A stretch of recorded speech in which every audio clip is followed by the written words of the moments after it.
जय गुरुदेव। गुरुदेव।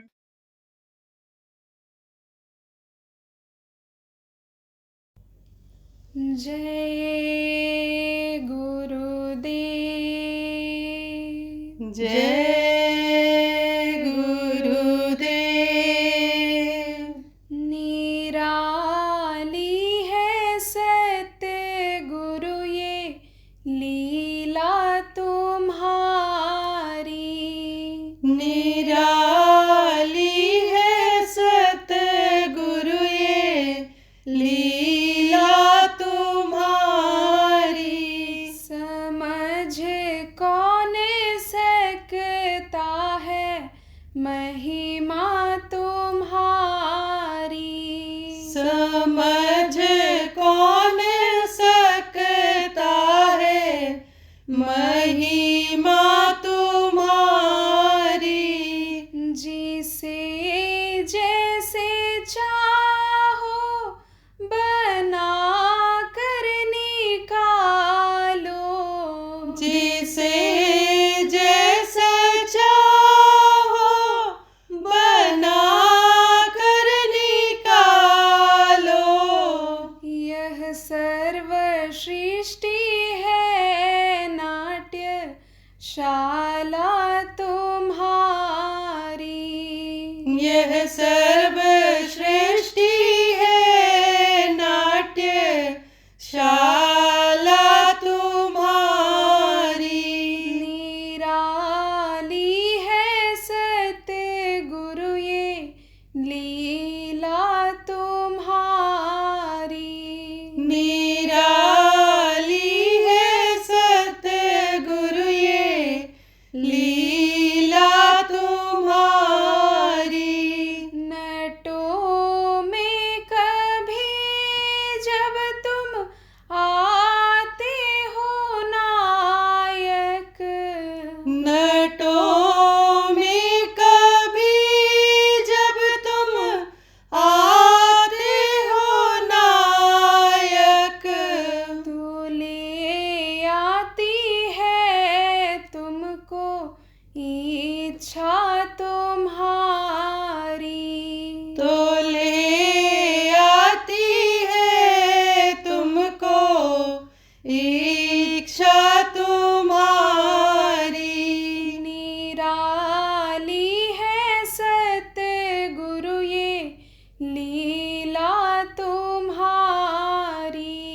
निराली है सतगुरु ये लीला तुम्हारी।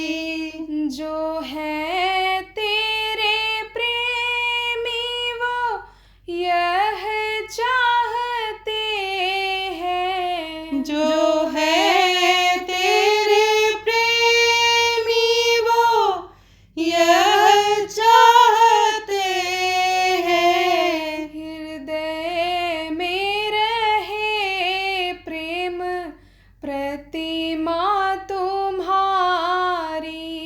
हृदय में रहे प्रेम प्रतिमा तुम्हारी। निराली है सत्य गुरु ये लीला तुम्हारी। निराली है सतगुरु ये लीला तुम्हारी। समझ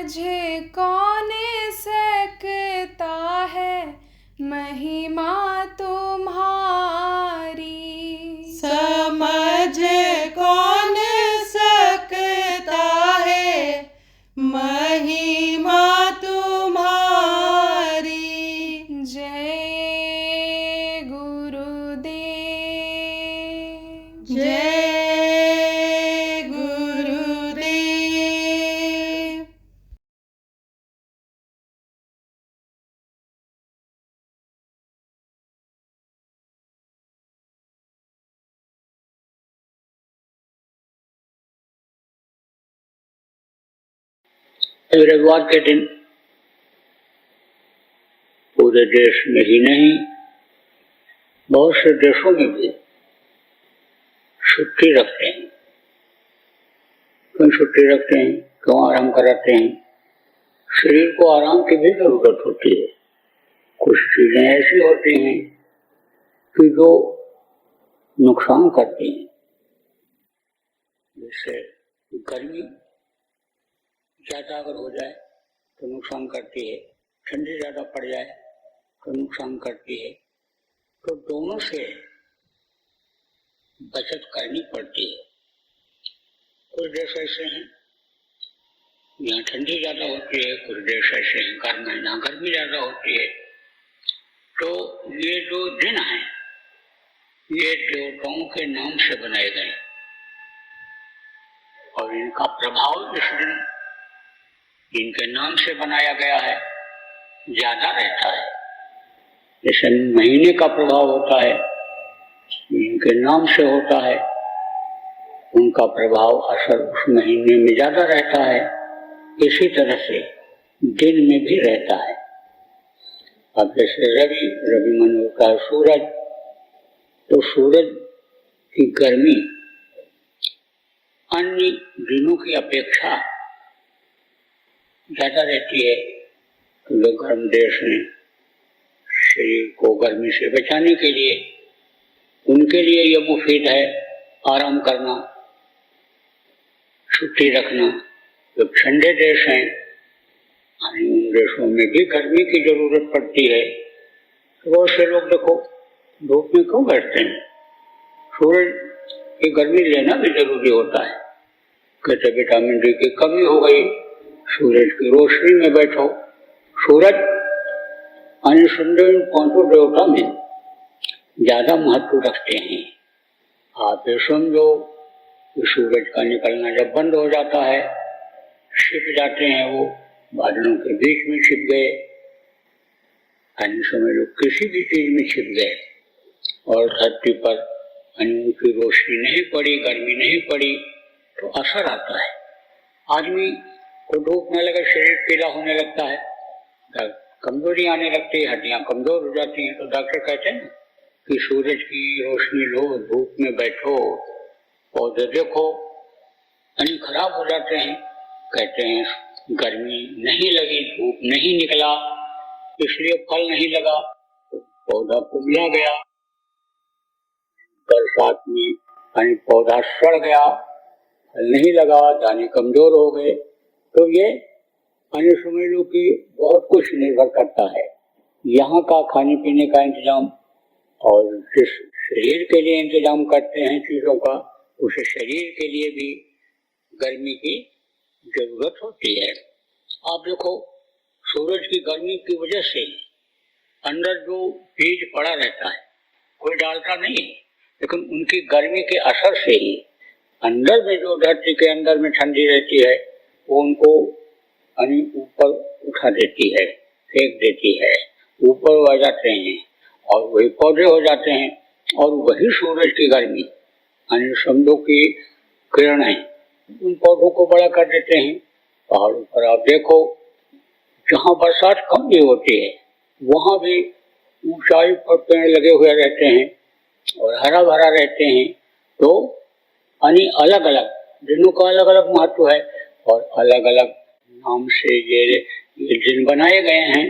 अब जिनको इन चीजों की जानकारी रहती है वो तो इन दिन और तिथि का आप ये समझो कि महीने का फायदा उठाते हैं, और नहीं तो उनको फायदा नहीं मिल पाता है। जैसे एकादशी आती है, अब ये जो महीने आते हैं, ये जो तिथियां आती हैं, ये जो दिन आते हैं, ये निश्चित हैं। जैसे इतवार के दिन पता नमक नहीं खाना चाहिए, नमक की अधिकता रहती है। ये जो उष्णता है, गर्मी है, वो उस शक्ति को पैदा कर देती है और बढ़ा देती है। तो नहीं खाएंगे तो सामान्य हो जाएगा, और नहीं तो नमक की मात्रा ज्यादा हो जाती है तो भी नुकसान करता है, यानी कम खाते हैं तो भी नुकसान करता है। अलग अलग बना दिया गया।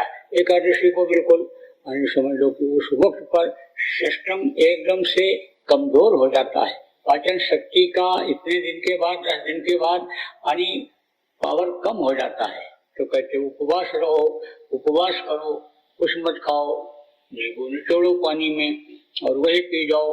बहुत से लोग तो निर्जला एकादशी रहते हैं। निर्जला किसको कहते हैं कि जिसमें कुछ नहीं खाते, पानी भी नहीं पीते हैं। तो उससे क्या होता है, ओवरहालिंग हो जाती है, सफाई हो जाती है पेट की।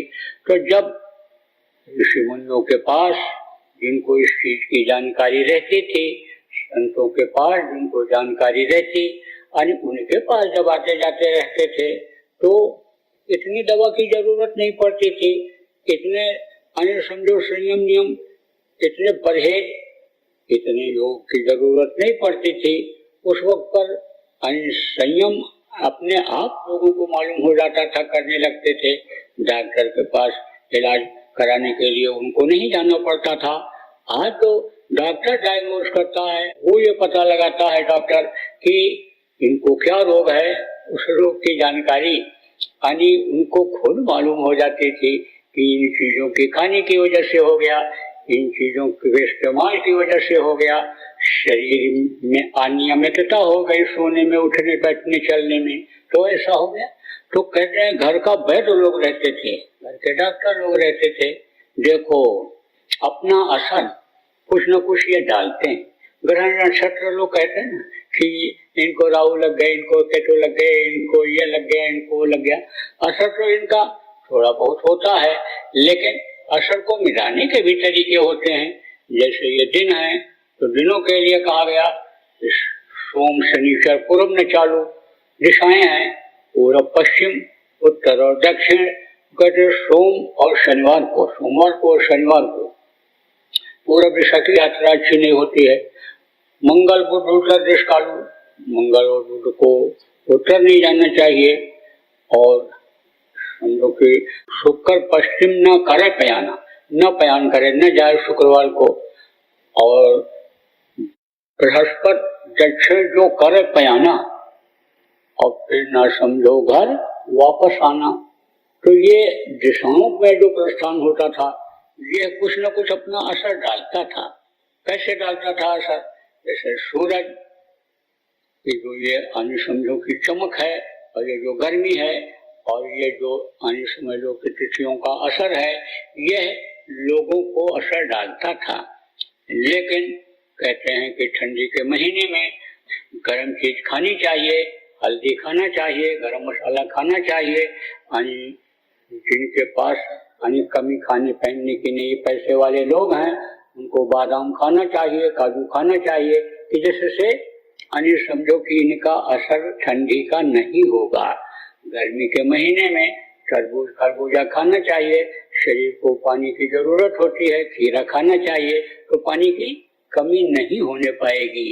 शरीर ये समझो ठंडी को बर्दाश्त कर लेगा शरीर। इसी तरह से कहते ये चीज खा करके तब इधर जाओ, तो समझ लो कि असर उस दिशा का जो सूरज गर्मी का हवा का उस दिशा में जाने का जो असर है वो कट जाएगा। आप देखो कहते हैं पूरब की हवा चल रही थी तो साइकिल चलाने में और पैदल जाने में बहुत समय लग गया, हवा ने रोका तो आगे नहीं जा पाए। पश्चिम जाना था तो बड़ी तेजी से चले गए। ऐसे ही ये चीजें असर डालती हैं। अब असर न डालें उसके लिए तरीका होता है। जैसे ठंडी के महीने में आपको जाना है तो आपने कान में बांध लिया, आपने मुंह में बांध लिया, तो ठंडी का असर नहीं हुआ। नहीं तो ठंडी का असर होगा, ठंडी लग जाएगी, चाल में तेजी कम हो जाएगी। तो उसी तरह से समझो कि इसका काट बनाया गया, जैसे दिन और रात बनाए गए, जैसे पाप और पुण्य बनाया गया, जैसे नरक और स्वर्ग बनाया गया, ऐसे उसका काट बना दिया गया। कहते ना कि केला खा लो, तो केला क्या करता है? कब्ज करता है, आँखों को तो खत्म करता है, ताकत को तो लाता है, खून को तो बढ़ाता है, लेकिन देर में हजम होता है। अब इलायची खा लो तो उसका असर समझो कब्जियत का कम हो जाएगा, बहुत कम हो जाएगा।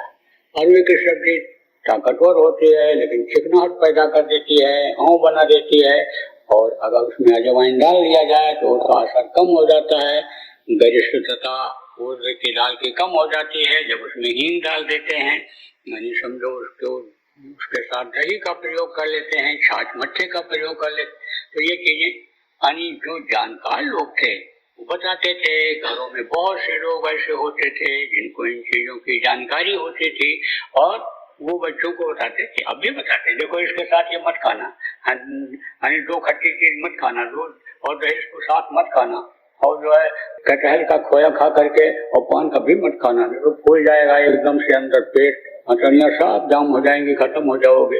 ये सब यानी अब भी बहुत से लोग जानकार हैं तो लोगों को यानी बताते रहते थे। तो कहा कि भाई अगर जाना ही है, रवि को पान सोम को दर्पण है, रविवार को जाना हो तो पान खा के जाओगे तो उसका असर नहीं होगा। किसका? यानी जो आपका माहौल है, वातावरण है, आपके शरीर के विपरीत है, उसका असर नहीं होगा। लेकिन पान तो ऐसा ही फायदा करता है। कैसा फायदा करता है? जब ऐसे ही पान खाया जाए। अब रोग को दूर करने के लिए, यानी ताकत को बढ़ाने के लिए उसमें यानी समझ लो कि चूना लगाने लग गए। खाली चूने का पान खाया जाए तो कैल्शियम की कमी दूर होगी, हड्डियां मजबूत होंगी, पाचन शक्ति तेज होगी।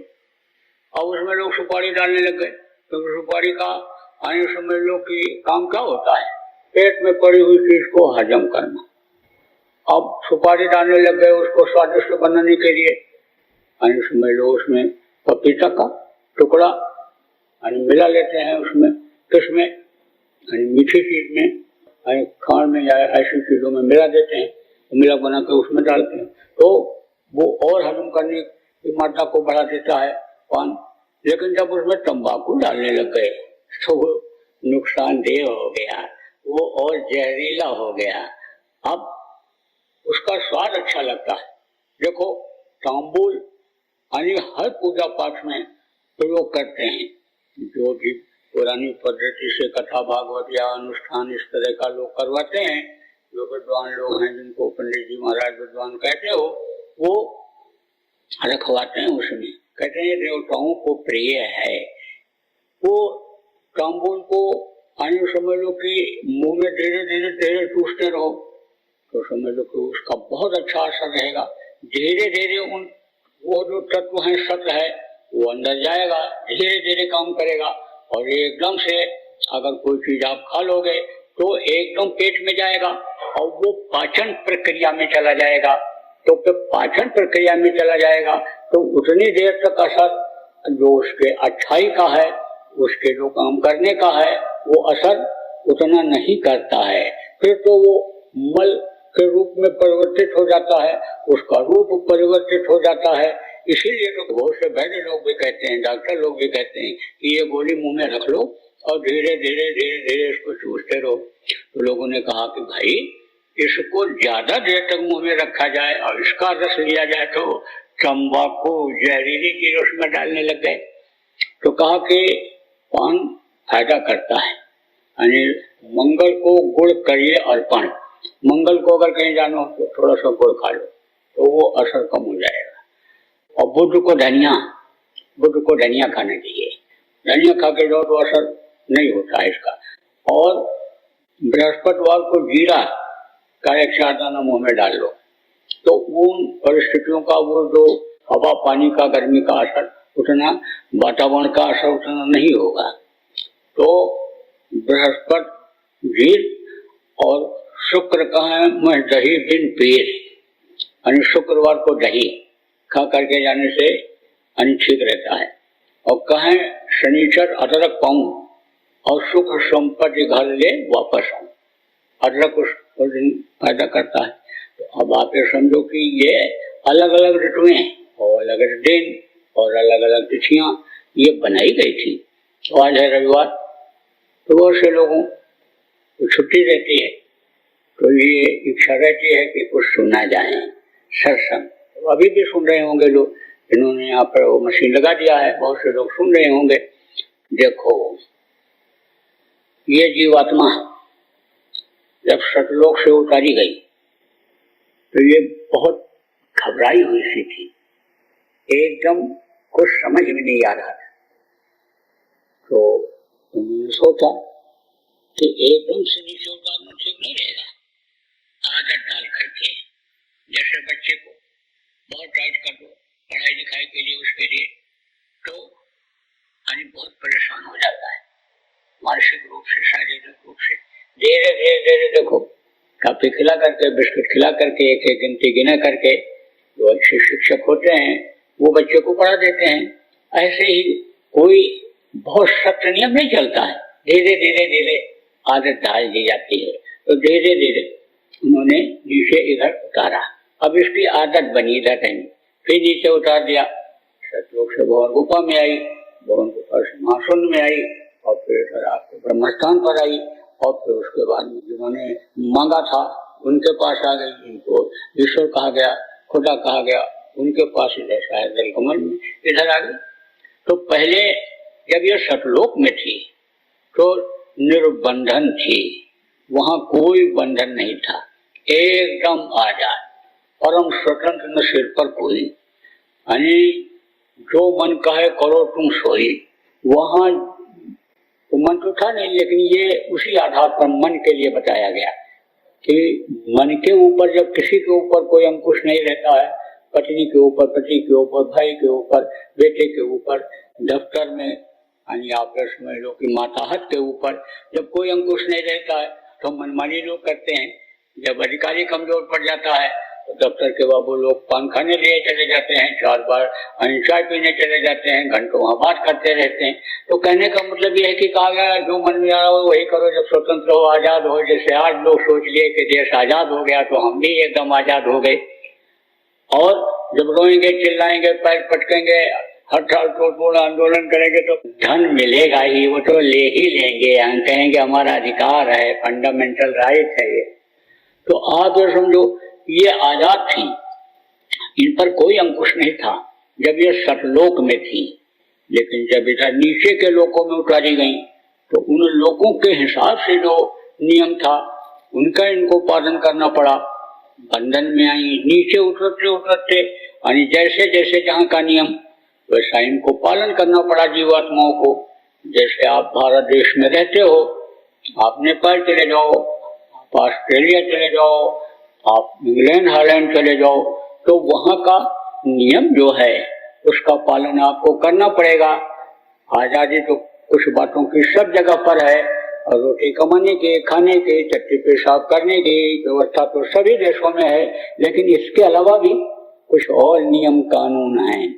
कहीं कहीं का नियम बहुत सख्त है, कहीं कहीं थोड़ी ढिलाई है। तो अब ये जो इधर नियम जो इन्होंने बनाया, इनको निरंजन भगवान कहा गया, इन्होंने जो नियम इधर का बनाया, इसमें यानी ज्यादा बंधन हो गया, इसमें ज्यादा फसाव हो गया।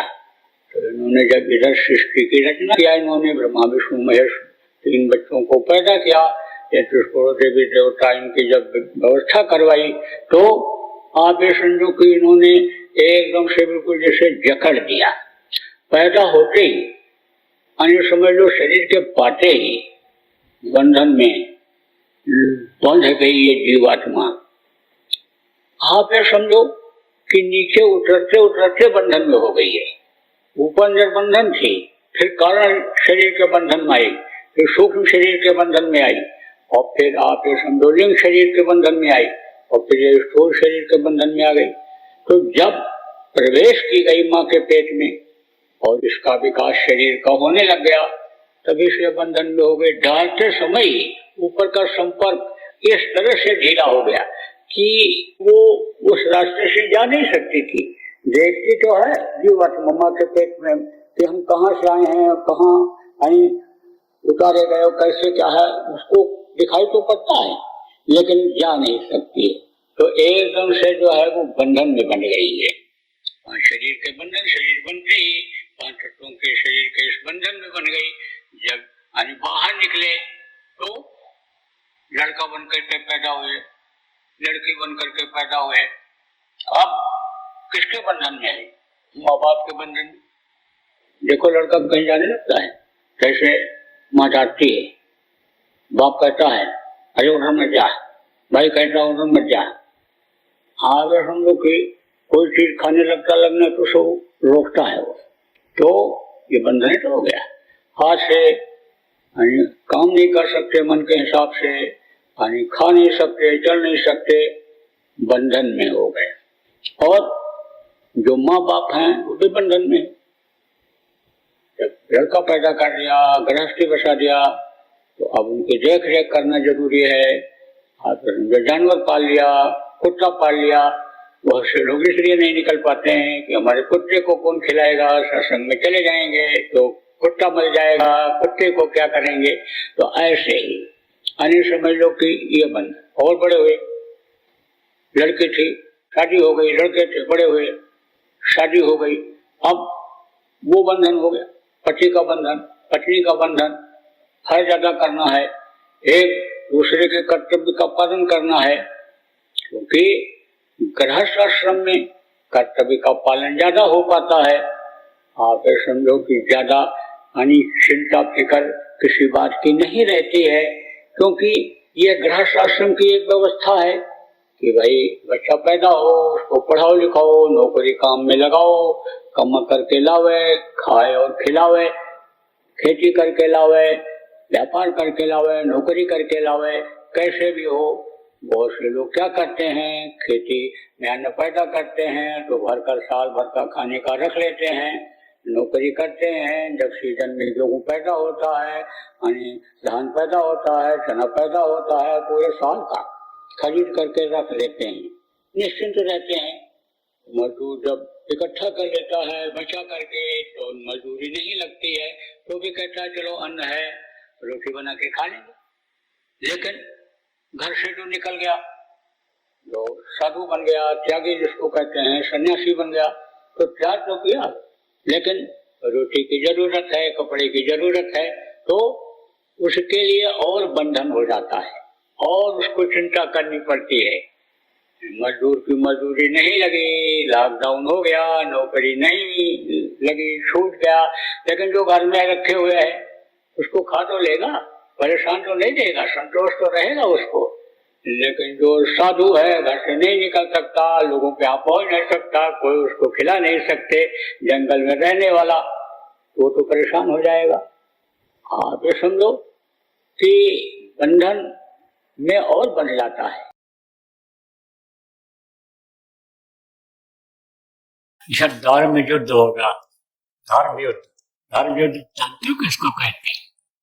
बहुत से लोग धर्म के नाम पर ही रोटी खाते हैं, बहुत से लोग धर्म के नाम पर ही रोटी सेकते हैं, बहुत से लोग धर्म के नाम पर ही नाम कमाने की कोशिश कर रहे हैं कि हमारा नाम जल्दी उजागर हो जाएगा, मीडिया में पेपर में आ जाएगा, लोग जान जाएंगे कि ये कट्टर हिंदूवादी हैं, ये कट्टर मुसलमानवादी हैं, ये कट्टर यहूदीवादी हैं, ये कट्टर जो है ये समझो कि सिखवादी हैं। इसलिए लोग लगे हुए हैं। तो आप इस बात को समझो कि ये जो धर्म गुरु कहलाते हैं, ये लोग अगर अभी सुधार ले आए तो बहुत बड़ा सुधार जनता में हो सकता है। एक जगह बैठ करके और कितने लोगों को ये मरवा देते हैं उन्माद में। तो प्रेमियों, उन्माद में मत आना, क्योंकि आप तो हर जाति मजहब के लोग यहाँ पर आते हो। सबकी बात एक साथ कह रहा हूं, उन्माद में आप मत आना, किसी के बहकावे में आप मत आना। जो भी कदम रखना धर्म के मामले में सोच समझ करके रखना। और अगर आपके अंदर एक धर्म आ जाएगा, मानव धर्म आ जाएगा। मानव धर्म क्या है? सत्य और अहिंसा, सेवा और परोपकार। जय गुरुदेव। सरकारी व गैर सरकारी अनुदान के लिए बिना सत्संगियों के सहयोग द्वारा जनहित के कार्यों में लगी हुई बाबा जय गुरुदेव धर्म विकास संस्था का मुख्यालय पिंगलेश्वर रेलवे स्टेशन के सामने मक्सी रोड, उज्जैन, मध्य प्रदेश में है। यहाँ पर सत्संग व नामदान का कार्यक्रम होता रहता है। अतः आप श्रोताओं से अनुरोध है कि बाबा उमाकांत जी महाराज के आश्रम उज्जैन एक बार परिवार सहित जरूर पधारिएगा। जय गुरुदेव। आपके सुझाव के लिए व्हाट्सएप नंबर 9575600700। जय गुरुदेव। जय गुरुदेव।